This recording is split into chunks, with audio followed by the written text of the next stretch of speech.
পরবর্তীতে সেকেন্ড পর্বে বা পরবর্তী পর্বে সেপ্টেম্বর মাসে এটা আন্তঃ উপজেলা ভিত্তিক দলের মধ্যে পরিণত হবে এবং সবশেষে বান্দরবান জেলার জন্য একটি শক্তিশালী দল গঠনের উদ্দেশ্যেই এই রিজিয়ন সদস্যের পৃষ্ঠপোষকতায় এবং এর বাইরেও আমরা উপজেলা প্রশাসন, জেলা প্রশাসন, তারপর বান্দরবান ফুটবল ফেডারেশন সবার সহযোগিতা পেয়েছি।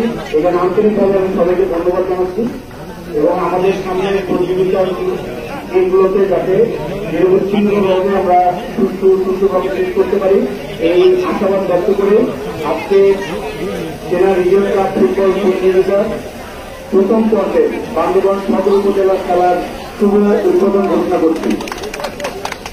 তারপরে কবুতর ওরাদের সাথে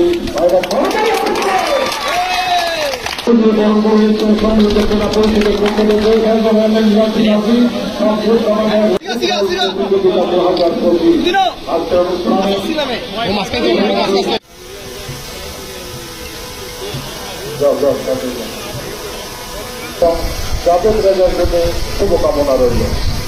ধন্যবাদ। আমাদের অনুষ্ঠানের সম্মানিত প্রধান অতিথি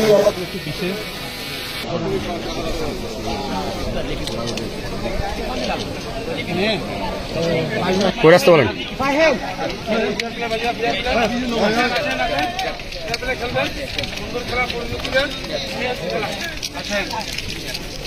খেলা হবে কিন্তু